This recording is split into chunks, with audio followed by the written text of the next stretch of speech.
noches, sea usted bienvenido a su programa. Es un gusto compartir con ustedes el análisis de esta jornada que ha estado muy interesante. Julio, ¿cómo estás? Buenas noches. Sandy, buenas noches. Me da mucho gusto saludarte a ti acá en el estudio junto a todo el equipo de A la Medida, completamente en vivo, y a usted, por supuesto, allá en casa. Así que sí, hay tres temas de análisis como siempre. Veremos las notas económicas, lo internacional, donde cada vez los rumores de guerra parecen ser más fuertes. Pero bueno, iniciemos con lo primero, ¿te parece? El primero de nuestros temas de análisis. Por supuesto. ¿Qué pasará con el precio del gas propano? Comenzamos con este análisis. Veamos el contexto.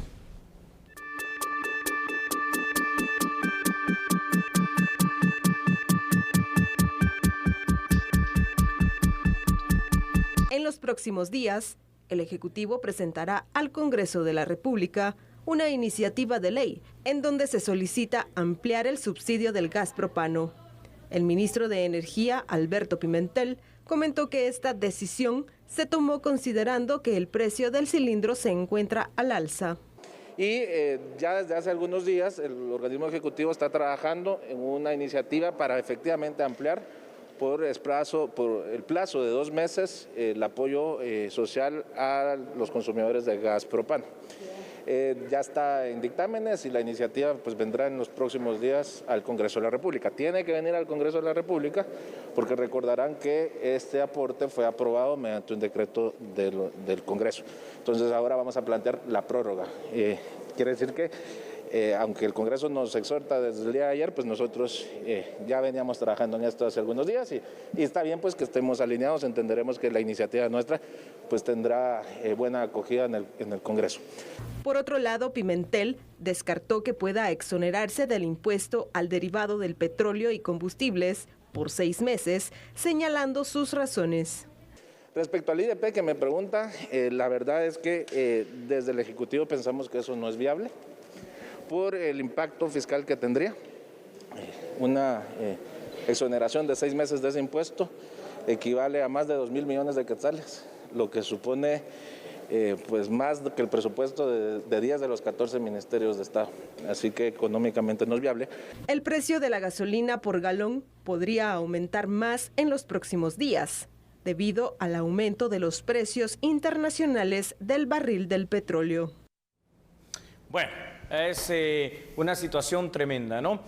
Cuando hablamos del tema del gas, Sandy, televidentes, y de los subsidios, no estoy de acuerdo con los subsidios, eso es evidente, lo he dicho ya en varias ocasiones. Sin embargo, aquí hay que hacer una excepción también. ¿Por qué? Porque las gasolinas, el petróleo, sus derivados y entre ellos el gas están en un constante alza que es tremenda. El precio de la canasta ampliada ya superó por primera vez los 7.000 quetzales. Y ahora con esto del tema de la posible guerra entre Rusia y Ucrania, solo con los rumores, esto va para arriba y si se concreta, los precios no sé a dónde podrían llegar. Desde el año 2014 no veíamos precios tan altos realmente en este tipo de productos, así que algo hay que hacer. Y bueno, y si en este caso es un subsidio por 2 meses más, creo que es necesario que se haga. Y es que la economía familiar ha sido azotada constantemente, Julio, no solamente con este incremento, sino también vemos los combustibles, vemos obviamente distintos productos que también van incrementándose, porque lo hemos hablado, ¿no? Al incrementarse el precio del gas propano, el precio de los combustibles, obviamente este costo se traduce a aumento, bueno, yo como productor, como tengo que trasladar todos mis productos, tengo que subirle el precio porque tengo que también buscar la manera de sacar este incremento. ¿Y a quién se le traduce? Al consumidor final. Al consumidor, es la lógica pura de cómo funciona esto, ¿no? Porque al final de cuentas, fíjate, en países como el nuestro, todos los productos se distribuyen en esa situación de que se hace por trailers, por camiones, por furgones, por como lo querramos llamar, por pick-ups. Entonces todo esto representa el costo de la gasolina. Y aparte el tema, a ver, si bien es cierto en las áreas rurales todavía se utiliza leña en muchos casos, pero esto ya el porcentaje, digamos, es bajo en comparación del resto de los hogares guatemaltecos, donde el gas es uno de los productos, yo te diría, de primera necesidad porque se consume diariamente. Así es. Y diariamente hay que invertir en lo que esto cuesta. Claro, el gas dura lo que dura, dependiendo lo que usted allá en casa lo utilice, y cada vez que va a comprar cualquiera de los cilindros está viendo este incremento. Entonces, ¿qué es lo que vamos a hacer? A ver, 2 meses de subsidio más, pero la pregunta es, ¿Y qué va a Después, ¿qué pasar después de esos 2 meses? ¿Se va a resolver la situación? Yo creo que habría que ver otras alternativas. Sí, Julio, mira, realmente yo creo que en 2 meses incluso la situación podría estar peor. No Sí. es ser pesimista, Julio. Si se desata pero- la guerra, sí. Exacto, Va a es que estar peor. ahorita estamos en ese, bueno, ¿qué va a pasar? La incertidumbre es lo que incluso genera también, te diría, una inestabilidad en los precios. Pero ya si se llega a dar una situación de guerra, ojalá no. Esperemos Pero si que no. se diera en este escenario, de verdad, el peor escenario que podríamos tener, bueno, la situación podría empeorar. ¿Y qué va a pasar? Este subsidio probablemente ya no ni siquiera va a ser suficiente, Julio. Hay ¿Y cuánto otras tiempo más el alternativas. Estado lo puede sostener también? No mucho, porque no hay plata para eso. Vamos a ver los primeros datos, pero yo creo que se podrían hacer otras cosas. Y aunque ahora se diga que no, el hecho de repensar la situación, de bajar algún impuesto a petróleo, gasolina y sus derivados como el gas, sería una opción. Muchas gracias, nuestra producción de A la Medida, siempre excelente. Ahí tiene usted en pantalla los primeros datos, y es que escuche usted, televidente y Sandy, muchos, pero muchos son los factores, las causas que ahora a lo interno, pero sobre todo a lo externo de nuestro país, están provocando el alza que pocas veces hemos visto en los precios del petróleo y de los derivados del mismo. Esto significa en Guatemala, como en cualquier otra parte del mundo, el lógico aumento de los precios de los productos de consumo diario. Si los productos aumentan, pero los salarios no aumentan, el salario mínimo no aumenta en la misma proporción. Una de las situaciones que más afecta al guatemalteco es el aumento al precio del gas propano, que es uno de los principales combustibles utilizados hoy por hoy en las cocinas de nuestro país. Sandy, según el Censo de Población y Vivienda 2018, el 45% de los hogares guatemaltecos usan leña. Ojo, eso es un dato muy alto. El 43.7% usa gas propano y el 1.1% usa estufa eléctrica. El 0.8% usa carbón, gas, corriente u otros métodos, como no sé qué serán otros métodos, embrujos, sahumerios o alguna otra cuestión, o el sol mismo, para poder calentar los alimentos. ¿Te das cuenta de esta situación? Es decir, estamos prácticamente en una paridad. ¿Por qué? Es cierto, yo no digo que no. En el interior se usa mucho la leña, pero también se combinan las situaciones, ¿no? Porque leña y estufa a gas. Y la leña se utiliza sobre todo mucho para las tortillitas, los frijolitos. Es correcto. ¿Qué vamos a hacer? ¿A dónde vamos a llegar? Porque en este sentido, si esto sigue subiendo y la tendencia actual en el mundo es que esto siga pasando, porque el precio del barril de petróleo, hombre, ya cotiza a más de $100 en crudo, entonces Guatemala va a tener que tomar medidas, y esas medidas no pueden ser mantener un subsidio que es inviable por más tiempo. Y es que mira, Julio, la verdad es de que cuando haces la comparativa de, bueno, entre la leña y el gas, vemos que la leña pues ocupa mayor porcentaje en cuanto a la utilización. Sí, pero Sandy. también vemos el tema de los recursos naturales, porque Correcto. se necesita la leña, normalmente la vas a cortar, normalmente también vas acabando con vegetación, entonces no es que sea la mejor opción. Tampoco también. es que tengamos ya tanta, sí. Exactamente, Julio. Así. Entonces, pero vemos el elevado porcentaje también de los hogares guatemaltecos que utilizan el gas propano Correcto. para las pues, actividades del hogar, ¿no? Para poder cocinar y tantas cosas que se pueden realizar. Entonces, sin duda alguna, Julio, este panorama es poco esperanzador. Desolador completamente, Sandy. Porque serían 2 meses, si se logra, 2 meses de respiro en el bolsillo de cada uno de los hogares, pero luego que hay que ajustar nuevamente el presupuesto familiar. Y lo triste de esto es que los precios suben, todo va para arriba, la economía todavía no logra recuperarse completamente, vamos paso a paso. Y los sueldos son los mismos desde hace varios años. Y no suben en esa dimensión. Yo tengo una propuesta, ¿no? Que es la propuesta que actualmente, digamos, no se quiere implementar, pero considero que es la propuesta más lógica. No sé qué piensan ustedes allá en casa. Temporalmente, y ese temporalmente no sé cuánto tiempo será. ¿Serán 3 meses? ¿Serán 4 meses? ¿Serán 6 meses? El impuesto a la distribución de los combustibles, incluyendo el gas, hay que bajarlo, o hay que quitarlo, o hay que exonerarlo, para que de verdad esto, primero, no le significa una carga al Estado de Guatemala de que tiene que estar pagando un subsidio, porque un subsidio jamás va a ser la solución total y final.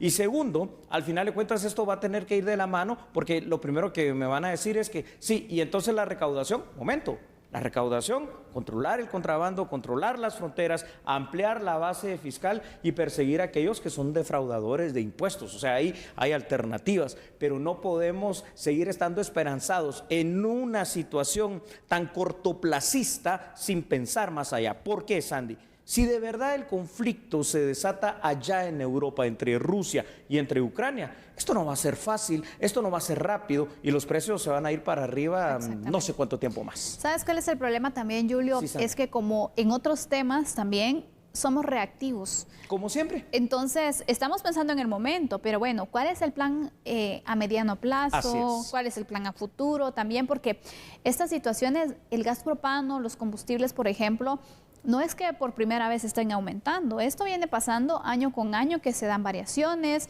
que tenemos, pero bajó 25 centavos y luego subió un quetzal. Entonces, realmente, ¿cómo podemos tener algún tipo de estabilidad en cuanto a esta situación? ¿Qué planes se pueden implementar? ¿Se puede hacer algo, Julio, para prevenir estas situaciones desmedidas? Claro que sí. Fíjate cómo es Guatemala de linda, ¿no? En ese sentido como país.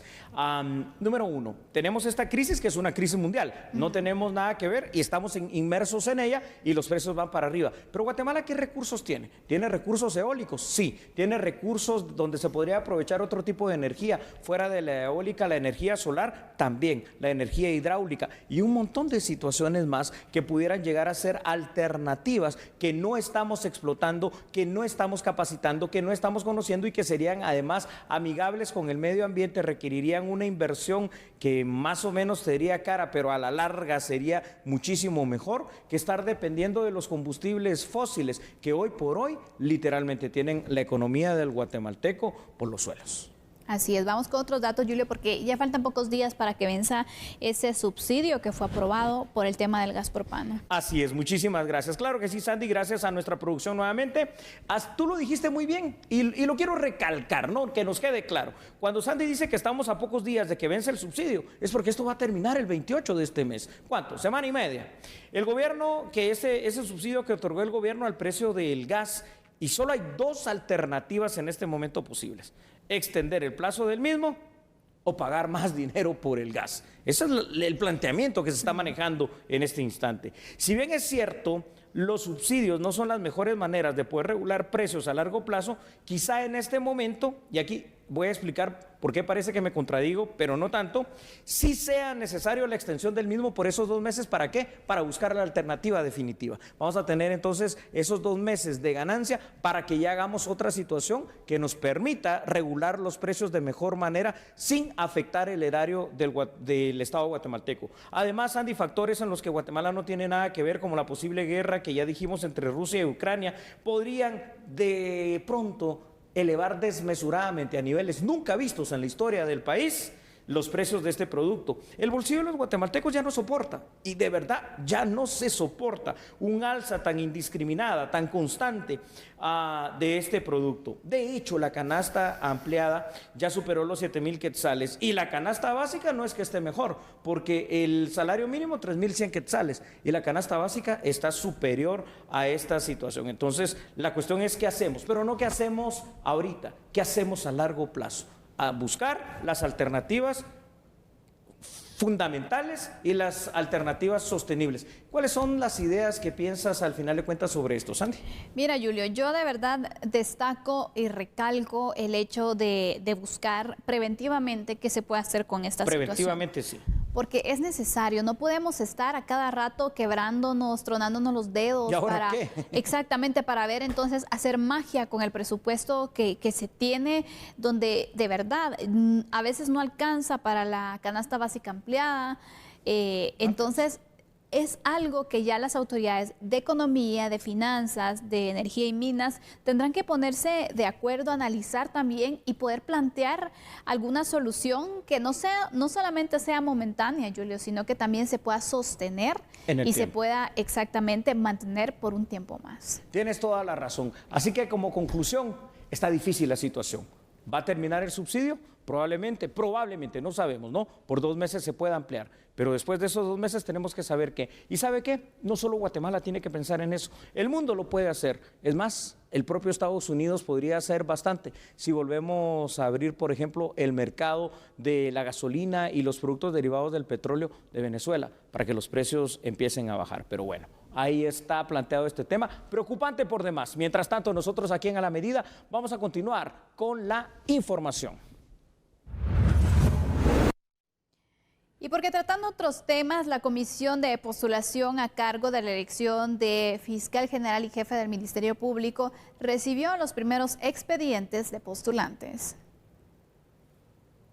En el día 5 de la recepción de expedientes en el primer nivel de la Corte Suprema de Justicia, la Comisión Postuladora para Fiscal General y Jefe del ente encargado de la persecución penal recibió los primeros expedientes de abogados que buscan dirigir al Ministerio Público por los próximos 4 años.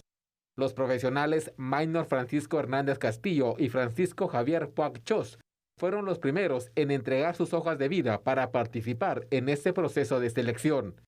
Este viernes 18 de febrero es el penúltimo día para que los abogados presenten sus expedientes. La mesa dejará de recibir las papelerías el lunes 21 de este mes a las 15:30.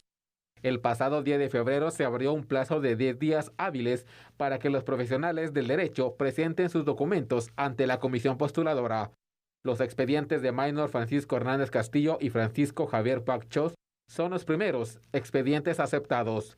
El 25 de febrero se informará al Ministerio Público el listado de los candidatos que fueron eliminados por no cumplir con los requisitos de la convocatoria.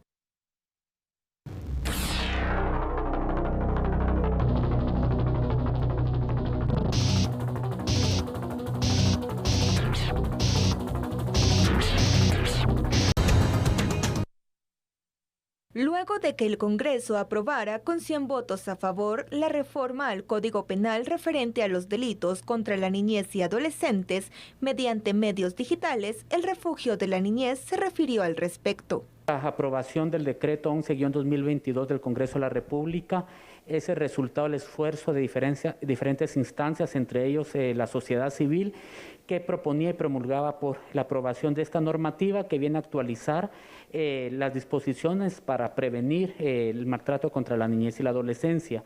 En realidad se trata de una ley que contempla 2 nuevos delitos que vienen a incluirse dentro del Código Penal.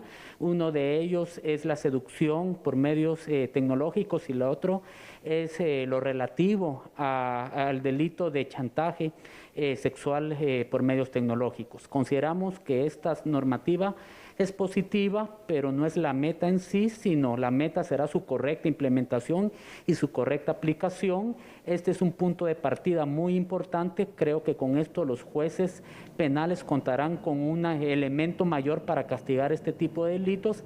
Maldonado opinó respecto a las penas de 6 a 12 años de prisión a quien contacte a un menor con la intención de enviar material sexual o pornográfico. El hecho de que existan penas de mayores a 6 años hace que la naturaleza de estos delitos sea inconmutable, es decir, que una persona que es penada, que es condenada por este tipo de delitos, no puede salir mediante algún pago económico. En ese sentido, sí, a los padres de familia, primero motivarlos a denunciar cualquier tipo de actividad relacionada con este tipo de delitos. Segundo, también decir que cualquier persona que incurra en solicitar o en exigir o chantajear, pues será responsable del delito. Es una práctica que lamentablemente está generalizada, que afortunadamente ahora no solo se penaliza, sino de una forma severa. Entonces debe haber una concientización para niños, niñas, adolescentes y adultos que deben estar conscientes que si incurren en cualquier práctica de chantaje sexual o solicitud de material comprometedor, pueden ser objetos de una sanción penal que realmente es ejemplificante. En varias ocasiones lo hemos dicho, lo ratificamos ahora, Sandy. A ver, tanto las personas de la tercera edad, tanto las mujeres aquí en Guatemala, 53% de la población, niñez y adolescencia, que representan más del 33% del total de población guatemalteca, los grupos más vulnerables. Y en el tema de un gran vacío legal que siempre ha habido acá. En otras realidades, a esto que explicaba el representante del refugio de la niñez, se le conoce como dos tipos de delitos. El sexting, que es una especie de flirteo o coqueteo de carácter sexual virtual, y el grooming, donde ya se intercambia materiales como fotografías de desnudez o videos de la misma temática. Bueno, pues esto ya por primera vez empieza a llenar ese vacío legal que ha existido en Guatemala con penas que, si bien en mi criterio no son las más duras, ya es un avance, porque son penas, ya es un avance porque se va a poder castigar de 6 a 12 años, y todavía es un avance también porque aún imponiendo la mínima va a ser una pena inconmutable, porque vaya, si no son depravados y pervertidos aquellos que le quitan la inocencia, robándosela de esta manera a los niños y a los jóvenes. Julio, yo quisiera que pudiéramos empezar este análisis viendo cómo estaba la legislación anteriormente. Wow. Es decir, cuáles eran los delitos que encajaban en la comisión de estos actos y cuáles eran las sanciones también que entraban, para ver entonces ¿qué mejora se tuvo con esta reforma? Sí, digamos que nuestra legislación tenía un gran problema, ¿no? Los delitos de orden informático, que este es un delito de orden informático, simple y sencillamente no los encontrábamos. Entonces no había cómo tipificarlo exactamente. Había, por supuesto, la manera, digamos, leve, ¿verdad, Sandy?, de poder tipificar algún tipo de abuso infantil de 2 a 4 años, pero es que eso daba risa, eso realmente lloraba sangre. Entonces, ahora, por eso te digo, de 6 a 12 no es que haya mejorado tantísimo, pero es una mejora sustantiva. Con esta comparativa, por supuesto. Con la comparativa de 2 a 4, absolutamente conmutable, totalmente. ¿Cuál era el avance, digamos, que se tenía? Bueno, algo que se había implementado por parte del Ministerio Público a través del denominado RENAS, pero el RENAS no tampoco es suficiente porque solo es un registro de las personas que ya fueron condenadas como agresores sexuales. Pero ¿y los que están por ahí sueltos, cómo los castigamos? Ahora, ya tenemos este primer delito, digamos, informático sancionado. Hay muchos otros de otro tipo, de otra índole, hasta económicos, que no son materia del análisis de hoy, que también hay que llenar. Pero me alegro el día de hoy de que los niños estén ya por lo menos protegidos legalmente. Pero ahora hay otra cuestión, la responsabilidad también que tendrán los padres de familia de alguna manera hacer ver esto a sus hijos, porque son los primeros que tienen que informar. Y el padre de familia generalmente no le gusta hablar de estos temas sexuales con sus hijos, y ahí empieza el problema. Exactamente. El castigo ya está, la modificación que se hizo, que bueno, vemos que aumentó considerablemente también. Bastante. Podría haberse incluso aumentado esa pena, pero es algo. De 6 a 12 ya es un avance que tenemos en materia. Y aparte de esto, es ya incluir los delitos cibernéticos, Julio, que es la parte que de verdad no sé cómo no se había hecho, porque vivimos con la tecnología que va acelerada con redes sociales desde hace ya varios años.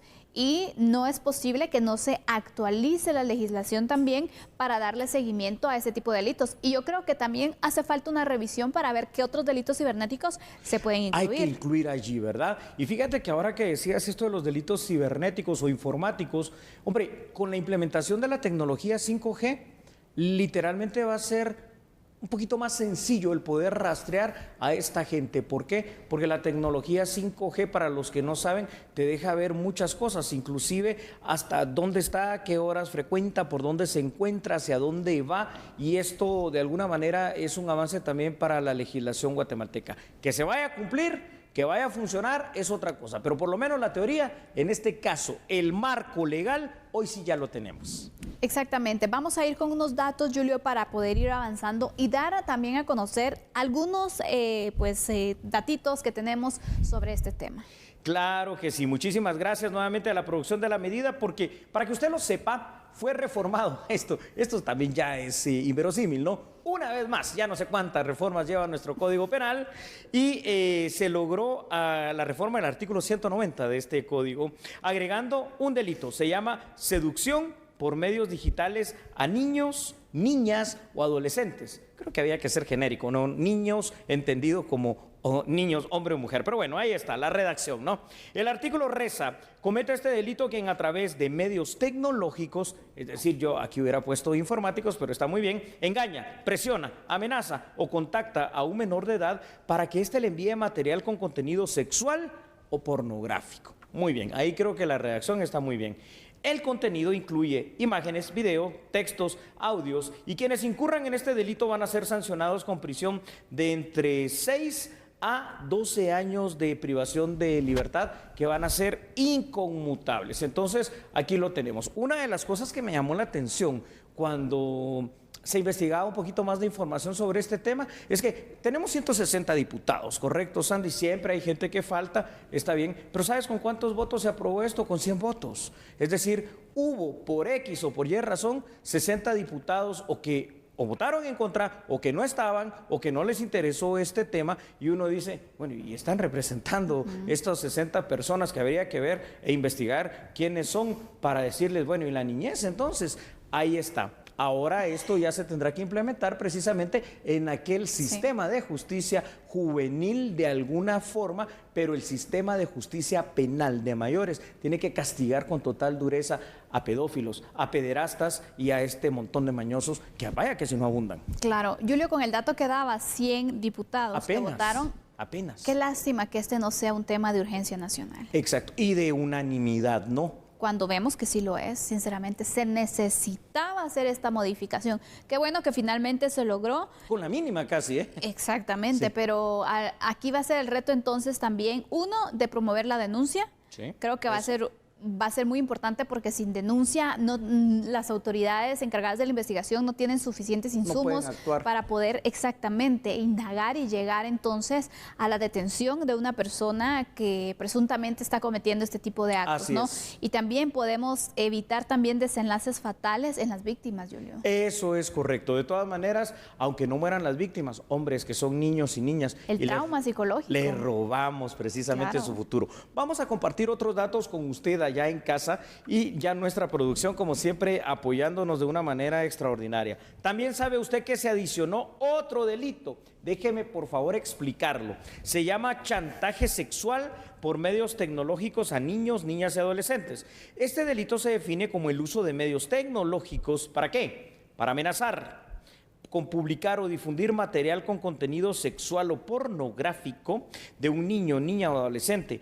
En estos casos, la pena va a ser de entre 6 a 12 años de privación de libertad.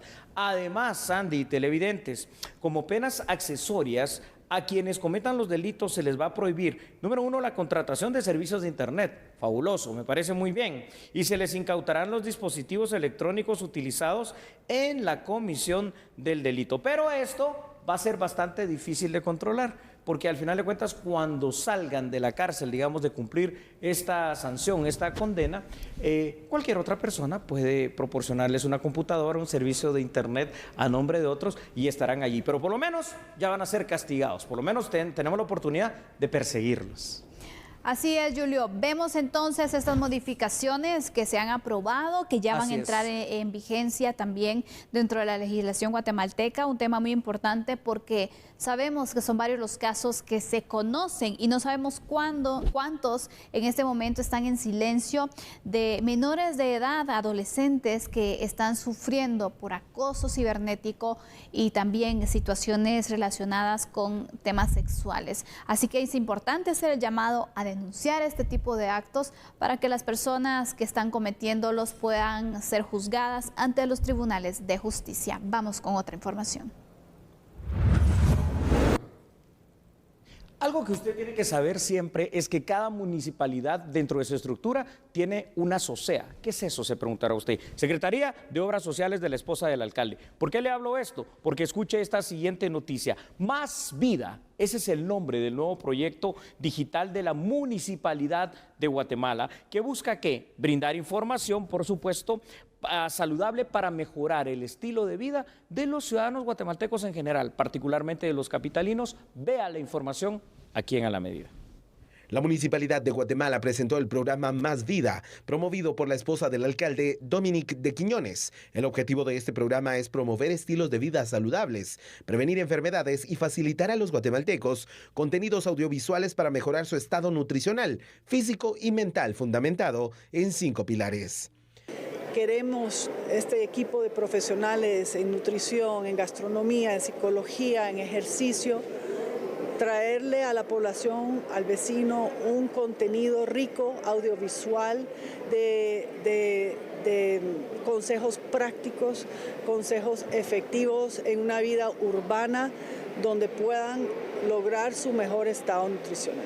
Entonces, esa es la intención detrás de este programa, hacer accesible, es gratuito, todo este contenido que hemos trabajado por 1 año y medio para traer información que está científicamente comprobada, no son información pues de moda, sino es construido por profesionales en estas áreas y que queremos hacérselo accesible a la población para que puedan, con esos conocimientos, quien lo quiere poner en práctica, como es un programa integral, va a tener resultados.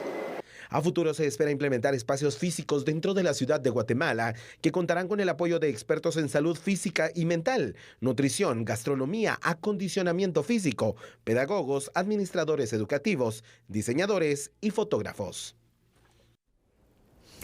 Al regresar estaremos abordando en análisis uno de los casos que sin duda alguna ha marcado una gran tragedia, Julio. Caso El Cambray, un hecho ocurrido en el 2015 que hasta la fecha no se tiene esclarecimiento de los culpables y el proceso está lento.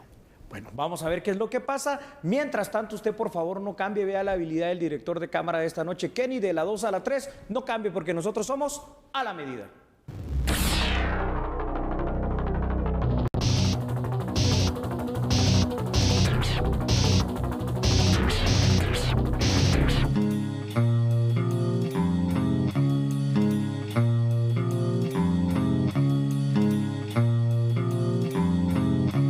El pasado 20 de enero de ese 2022, el juez 10º penal Víctor Cruz resolvió que los exalcaldes de Santa Catarina Pinula, Antonio Coro y Víctor Alvarizáez, no deben enfrentar un juicio al decretar el sobreseimiento a la carpeta judicial Cambray 2. A criterio del juzgador, no hay indicios que demuestren que los exfuncionarios municipales tienen alguna responsabilidad penal por el fallecimiento de aproximadamente 300 personas por el alud que se registró en la aldea El Cambray 2 en octubre del 2015. La Sala Primera de la Corte de Apelaciones declaró con lugar el recurso de impugnación que presentó la Fiscalía de Delitos contra la Vida e Integridad de las Personas del Ministerio Público en contra de la resolución del juez Víctor Cruz. Con este recurso legal se revocó la resolución del 20 de enero del año 2022 y se ordena, como consecuencia, que los exalcaldes José Antonio Coro García y Víctor Gonzalo Alvarizáez Monterroso enfrenten un juicio por el delito de homicidio culposo y alternativamente por incumplimiento de deberes. El 1 de octubre de 2015 se registró el desprendimiento de tierra en el Cambray 2. Decenas de personas fallecieron al quedar soterradas por tierra, piedras y árboles. De esa cuenta se esperará que el expediente del caso sea entregado al juzgado 10º penal para cumplir con lo ordenado por la Sala Primera, que los ex jefes ediles enfrenten un juicio ante un tribunal de sentencia. Quiero empezar, televidentes y Sandy, explicando lo siguiente, es decir, lo que pasó aquí es una apelación del Ministerio Público. No significa necesariamente que en este momento, hoy o mañana, tanto Antonio Coro como Víctor Alvarizáez van a regresar a la cárcel y ya, ¿no? En el simple y llano hecho de una privación de libertad preventiva. No significa eso. Significa que lo resuelto por la Sala de Apelaciones, en este caso, es que no se dé el sobreseimiento, que era lo que había resuelto el juzgado. ¿Qué significa el sobreseimiento? No hay motivo para investigar, ahí que quede todo, váyase cada quien a su casa porque el caso ya finalizó.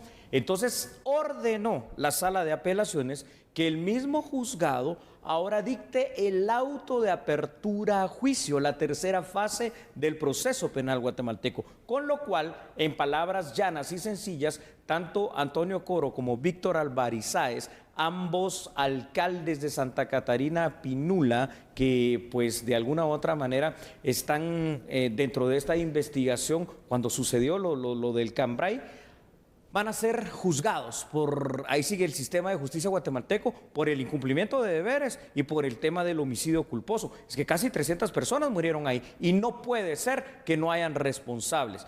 ¿Tienen la presunción de inocencia? Sí. El debido proceso, sí. La legítima defensa también, pero ahora que se juzgue, ¿no? Y ahora que enfrenten ese juicio oral y público.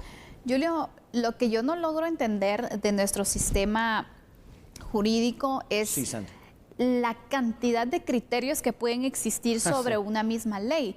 Porque para algunos se aplica, para otros no tiene materia, para unos, bueno, empecemos otra vez el juicio. Sí. Realmente este caso me da un pesar por las víctimas, por los familiares de las víctimas, Julio, porque no lo toman con seriedad, pareciera. Porque Claro, mira, es desde cierto. octubre del 2015 que ocurrió esa tragedia, a esta fecha, imagínense, 2022. 6 años ¿Cuántos años han pasado? y medio. Imagínate, Julio, y no tenemos avances, no estamos ni siquiera cerca de ver un acto de justicia. No. Y yo te diría, yo creo que también es de ver también qué tantos responsables existen, porque solo 2 personas, No. yo no lo creo. No, fíjate cómo es esta situación de interesante. Número 1, quiero recalcar lo que acabas de decir, que es muy cierto. El sistema de justicia en Guatemala sufre de algo que es el tortuguismo, ¿no? Entonces, 6 años y medio para llegar a esta resolución que todavía no significa nada. Solo significa la orden para poder aperturar el juicio oral y público. Otra cosa es cuándo se va a programar la audiencia de juicio oral y público, que no necesariamente puede ser este año, podrá ser el otro año o cuando ¿En así eso se vamos a decida. estar? No lo sabemos, ¿verdad? No necesariamente que Tono Coro significa que Tono Coro y Víctor Alvarizáez van a prisión preventiva. Les pueden dejar todavía el beneficio del arresto domiciliar, ¿no? Eso es así, hay que entenderlo. Ahora, la situación aquí es que ni Tono Coro ni Víctor Alvarizáez, estoy totalmente de acuerdo, son los únicos responsables, pero sí son los primeros responsables. Así es. Cada municipio, por obligación, tiene que tener un plan de ordenamiento territorial, por ley, el POT. Entonces, en el plan de ordenamiento territorial, tú como alcalde tienes que saber dónde sí, dónde no, se puede construir, se puede habitar, y donde hay asentamientos humanos, porque puede ser que ya los hayas encontrado ahí, y la CONRED vaya si no dio informes sobre esta situación, y por eso es que ahora van a enfrentar el juicio oral y público, pues los tienes que tomar y los tienes que sacar de esa área de peligro. No solo esperar que no pase nada, porque cuando haces eso, que es hacer absolutamente nada, las cosas pasan. Y aquí murieron 300 personas. ¿Cuántas familias perdieron sus casas y cuántos perdieron todo? Fue una gran tragedia, Julio, que se vivió en el Cambray, y es increíble que ni siquiera por el impacto y por la magnitud de esta situación se pueda acelerar un caso. Es que eso no ocurrió el año pasado. Exacto. Repito, 2015. Escuchen ustedes, 2015. Y que no le demos a las familias que perdieron un ser querido, porque de verdad hay familias que se fueron completas, hay algunos que solo quedó un integrante vivo, Julio, y ese sufrimiento donde lo único que les queda es saber que se va a hacer justicia también sobre esta muerte, sobre este caso. Por lo menos habrá juicio. Dar cierto alivio, porque es difícil perder a un ser querido, y Total. mucho más cuando es bajo estas circunstancias, Julio. Que se pudo haber prevenido. Pero que el Estado de Guatemala no les dé respuesta por medio de la aplicación de una justicia pronta, eso de verdad que preocupa. Duele y es imperdonable. Entonces, vamos a ver los primeros datos todos juntos, Claro. por favor, allá en casa. Nuestra producción siempre, mire, súper atentos. Muchísimas gracias por ello. Y es que ahí lo tiene usted. En primer lugar, las consecuencias de ese deslave del Cambray todavía continúan. Y esto hay que decirlo porque es una situación bastante grave, ¿no? Si bien es cierto, unos días atrás, el juez contralor de este caso, Sandy, había ordenado increíblemente el sobreseimiento. Habría que investigar probablemente al juez también por qué emitió esa resolución del caso. En impugnación del Ministerio Público se logró que la Sala de Apelaciones ordenara el envío a juicio oral y público. Sobreseer un caso, para que todos nos entendamos allá en casa, significa prácticamente cerrarlo, y significa que los presuntos responsables no sean investigados, ni mucho menos que enfrenten a la justicia. No, por Dios, esa es una solución demasiado cómoda y rara también. Por eso, repito, habrá que investigar. En este caso, los exalcaldes Antonio Coro y Víctor Alvarizáez sí tendrán que enfrentar a la justicia guatemalteca para poder determinar si cometieron o no delitos como el homicidio culposo o el incumplimiento de deberes. Sandy, quiero explicar algo. ¿Por qué 2 alcaldes? Dirá la gente. ¿Cómo es eso? A ver, no. 2015, año electoral. El alcalde era Antonio Coro y el concejal primero, quien lo sucedió como vicealcalde cuando él, digamos, se ausentó para el tema de la campaña electoral, pues era Víctor Alvarizáez. Por eso es que la responsabilidad es compartida entre ambos funcionarios. ¿Y quiénes más están implicados? Es decir, ¿quiénes más tenían exactamente toma de decisiones? ¿quiénes más debían también velar? Porque si ya existía algún peligro para la población que vivía en el Cambrai 2, ¿qué se hizo para poder informar a la población? ¿Qué se hizo para poder reubicarla de verdad? Esta investigación todavía está pendiente. ¿El gerente de planificación de la municipalidad no advirtió eso? Vale. Eso es lo que queremos, respuestas, es lo que se busca después de esta tragedia, Julio, que repito, 2015, es que no me voy a cansar de decir esta fecha, ¿sabe por qué? No es posible, no es posible que una y otra vez nuestro sistema de justicia nos demuestre esa lentitud con la que se dan los casos, y por eso, ¿cómo vamos a confiar en la justicia entonces? Es una competencia para ver cuál caso es más lento que otro. Pero vamos ahora a ver otros datos porque la cosa se pone complicada, ¿no? Y es una situación terrible. El Cambrai 2. Se deberá ahora, Sandy, programar una audiencia para dar cumplimiento a lo ordenado por la sala y continuar con el proceso penal. El Ministerio Público indica que Antonio Coro y Víctor Alvarizáez tienen responsabilidad en la tragedia, ocurrida, como tú ya lo has planteado varias veces, y lo voy a recalcar ahora yo, aquel ya lejanísimo 1 de octubre del año 2015. Si existiera el programa de Ripley, pues aunque usted no lo crea, ¿no? Difícil de creer. Difícil de creer. Se les considera responsables de no advertir a los pobladores, ojo, vaya responsabilidad más grande, sobre los riesgos de habitar en el lugar donde fallecieron aproximadamente 300 personas a causa de un alud. Esta omisión, según el Ministerio Público, a pesar de que la Conred había advertido que el área del Cambrai, Santa Catarina Pinula, era inhabitable debido a los riesgos latentes, no se hizo. Y aquí, señoras y señores, hay responsabilidad. Por eso, el mejor consejo que le podemos dar desde aquí a la medida a los 340 alcaldes del país, para aquellos que todavía no lo tengan, su plan de ordenamiento territorial, alias el POT, señoras y señores, ya lo tienen que hacer para que no les pase esto. Es que esa es una de las conclusiones, Julio, porque ¿cuántos casos de Cambrai pueden existir? Muchísimos. Porque mira, después de este caso que se registró, han habido otras comunidades que también han estado en riesgo. ¿Por qué? Porque están viviendo en lugares que no son habitables, pero donde también parece que a las autoridades locales no les importa tanto, ¿no? El hecho de que continúen ahí porque terrible.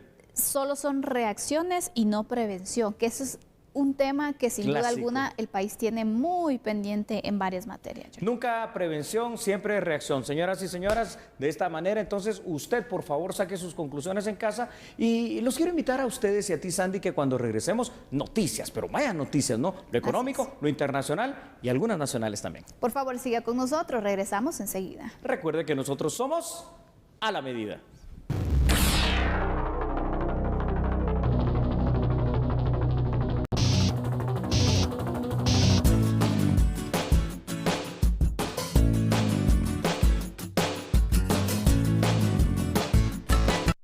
Para la fecha de hoy, 17 de febrero de 2022, este es el tipo de cambio del dólar estadounidense según el sitio Infodólar y el Vanguard. Compra 7 quetzales con 53 centavos. Venta 7 quetzales con 69 centavos. Revisamos ahora el tipo de cambio del euro, la moneda vigente en Europa. Para este 17 de febrero, según el sitio Infodólar, compra 8 quetzales con 9 centavos. Venta 9 quetzales con 74 centavos. Veamos ahora las criptomonedas más importantes en el mercado digital, lideradas por el Bitcoin, que tiene un valor de $40.574 estadounidenses, y seguido de Ethereum, Tether, BNB y USD Coin. Además mencionamos otras criptomonedas que figuran en el mercado, como The Health, Bitcoin, Soycash, Silo Finance y OneRing.